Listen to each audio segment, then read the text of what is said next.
खबर इजरायली कब्जे वाले वेस्ट बैंक के जेनिन से मिल रही है, वो आपको बता देते हैं, जहां 20 से ज्यादा देशों के राजनयिकों पर इजरायल की सेना ने कर दी है फायरिंग।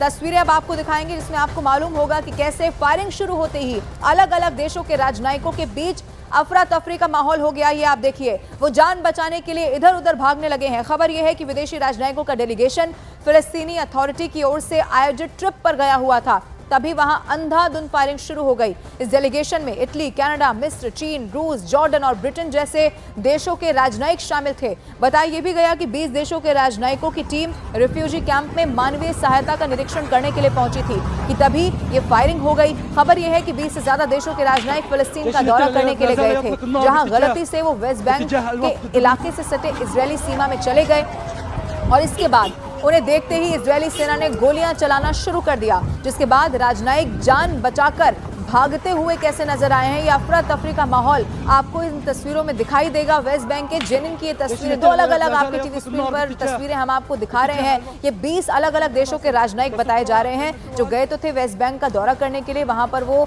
स्थिति को देख रहे थे, लेकिन उसके बाद उन्हें देखते ही फायरिंग यहां पर शुरू हो गई। इजरायली कब्जे वाले वेस्ट बैंक के जेनिन से ये तस्वीरें आपके टेलीविजन स्क्रीन पर है। 20 से ज्यादा देशों के राजनयिक जिन पर इजरायल की सेना ने फायरिंग कर दी है। फायरिंग शुरू होते ही इधर उधर भागने लगे, हर कोई अपनी जान बचाने के लिए। अफरा तफरी उनमें यहां पर नजर आई। विदेशी राजनयिकों का ये डेलीगेशन जो है वो फिलिस्तीनी अथॉरिटी की ओर से एक ट्रिप आयोजित की गई और उसी ट्रिप पर गया हुआ था, तभी वहां अंधाधुंध फायरिंग शुरू हो गई। इस डेलीगेशन में कौन कौन से देशों के राजनयिक शामिल हैं ये भी आपको बता देते हैं। इसमें इटली, कनाडा, मिस्र, चीन, रूस, जॉर्डन जैसे ब्रिटेन के भी जो राजनयिक इसमें शामिल थे और उसके बाद उन पर फायरिंग हो गई। वहीं इस घटना के बाद इजरायल पर कई देशों ने गंभीर आरोप लगा दिए हैं और जांच की भी मांग तेज हो गई है। इस मामले पर इजरायल के विदेश मंत्रालय ने भी बयान जारी कर दिया है। इजरायल के विदेश मंत्रालय ने कहा है कि कुछ लोग युद्ध क्षेत्र में घुस आए थे, जिसके बाद इजरायल डिफेंस फोर्स ने कि जो जवान हैं उन्हें हटाने के लिए चेतावनी शॉट फायर किया। उनका मकसद किसी को नुकसान पहुंचाना नहीं था और ना ही ऐसा कुछ हुआ। इजरायल विदेश मंत्रालय के मुताबिक उनके पास विदेशी राजनयिकों के होने की जानकारी नहीं थी, लेकिन बाद में मालूम हुआ तो उनसे यूनिट के अधिकारियों को फौरन उनसे बात करने को कहा गया। विदेश मंत्रालय ने इस घटना पर खेद भी प्रकट कर दिया है। अब जो ऑफिशियल स्टेटमेंट है वो भी सामने आ चुका है।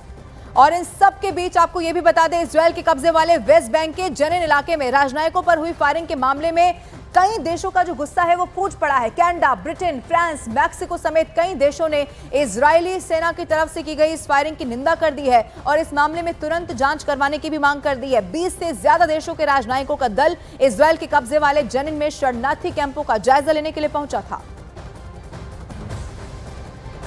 लेकिन जैसे ही वो उस इलाके में पहुंचे, वहां गोलियों की आवाज आनी शुरू हो गई।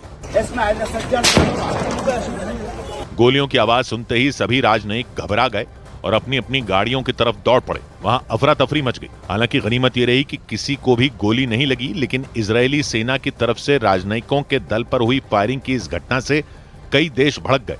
ब्रिटेन, फ्रांस, चीन, तुर्की, रूस और जॉर्डन समेत कई देशों ने इस घटना पर कड़ा एतराज जताया और इस मामले की तुरंत जांच करवाने की मांग की, जिसके बाद इजरायली सेना ने सफाई दी कि राजनयिकों का दल तय रास्ते से हटकर एक प्रतिबंधित इलाके में पहुंच गया था, जिसकी वजह से सैनिकों ने चेतावनी देने के लिए हवा में फायरिंग की।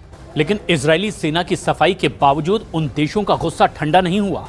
उन्होंने अपने अपने देशों में इजरायली राजदूतों को तलब किया और गोली चलाने वाले सैनिकों पर कार्रवाई करने की मांग की। इसके साथ ही संयुक्त राष्ट्र ने भी इस घटना की निंदा करते हुए बयान जारी किया कि भले ही गोली चेतावनी के लिए चलाई गई हो, लेकिन राजनयिकों पर फायरिंग होना सहन नहीं किया जा सकता।